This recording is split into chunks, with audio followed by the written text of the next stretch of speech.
Okay, guys, let's talk. Let's summarize everything we've been doing the last, say, 6 weeks.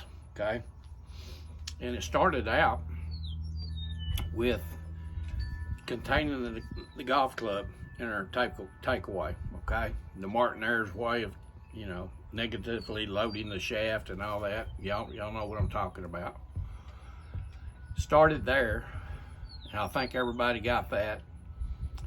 And the reason why we do that, and everything that we do, the reason why we do that is because of the golf motion is made up of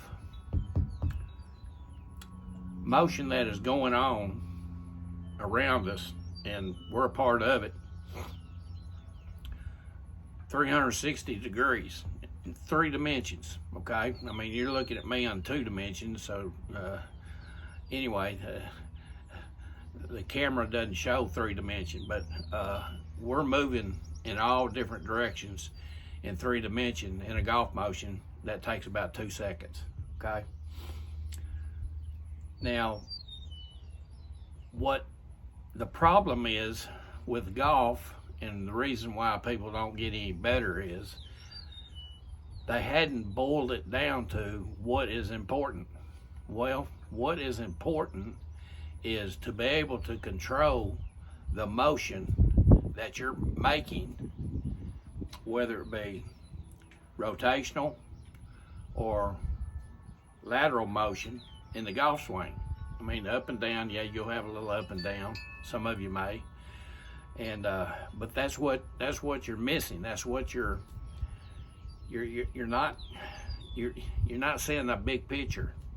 And that's why I made that video on your limitations. You've got to limit your motion to be able to control your game, okay, and to own your swing. If you don't control it, then who does? Well, it sure ain't you, okay. But your scorecard will show it each and every time. That's about as simple as it can get. Now, what have we done to limit our motion? Well, we first came up with a cross lateral break, or the cross lateral squeeze. I showed you that. That's Diz is real big on that, and so am I. Okay. Dave Ford does it a little bit differently with the Harmon heels. When he takes the club back, he's got his trail heel will be turned away from the target, and when he's coming back to the target, his left heel will be facing the target. That's stabilization.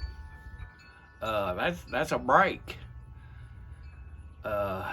which also is limiting his range of motion, whether it be rotational or lateral motion. And so, to boil it down, is that most people are not in control of their motions. They're way outside those motions, and that's why I said you got to swing within limitations, and you've got to figure out what your limitations are. Okay, and you can figure them out real fast if you apply the cross lateral break or the Harmon heels or whatever it may be, or the containing this club. You'll figure it out eventually, but you can't just walk out there and just start wailing away at the ball like a lot of people think that you can. Well, you can't. There's no way. You can't do it consistently. So another thing that we've talked about, and I've done vids on it, is this club. You got to learn how to use this club. Call it a tool or whatever the hell you want to. It's something that hits the damn golf ball. Okay, call it whatever you want to, but you got to control the mass of this club. Okay, and I did a vid on that several years ago. But the mass of the club is from where this balance point is all the way to the tip of the toe of this club.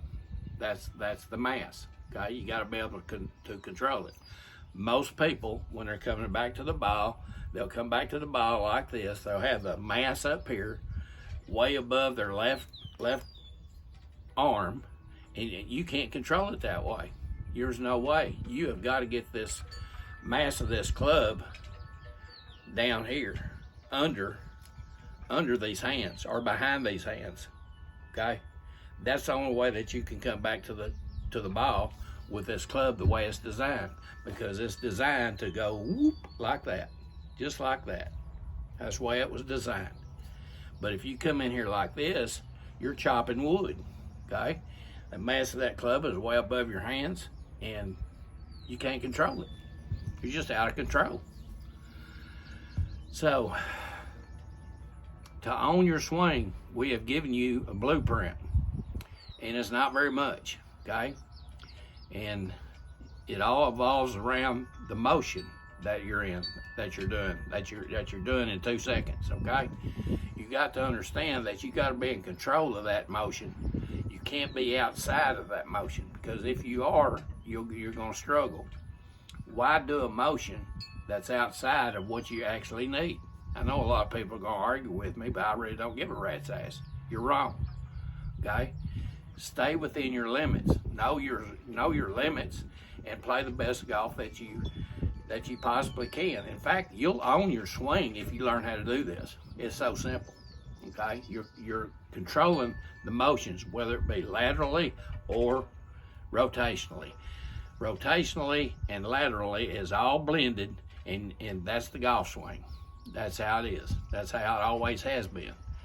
But we go searching for the holy grail of golf, and I don't know what's holy about golf, because I've heard some real bad language out on the golf course, including me, you know. Okay, so I'll admit that.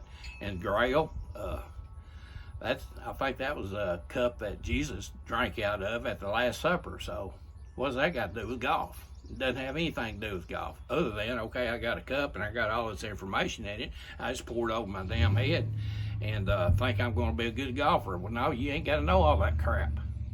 All you got to know is control your motions, whether it be rotational. Here's where people get into problems. They'll over rotate and they'll spin out.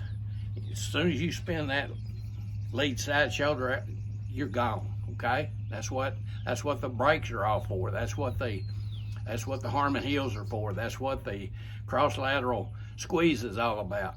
Okay, you're controlling that, and it's limiting your ability to not spin out and not move laterally too much. Okay, you can move laterally too much. And all of that we've talked about, if you'll incorporate that and understand it, you will finally, for the first time in your life, own your golf swing. And that's all I've got to say about that. Okay? So, it's 5 o'clock somewhere. Y'all have a good day.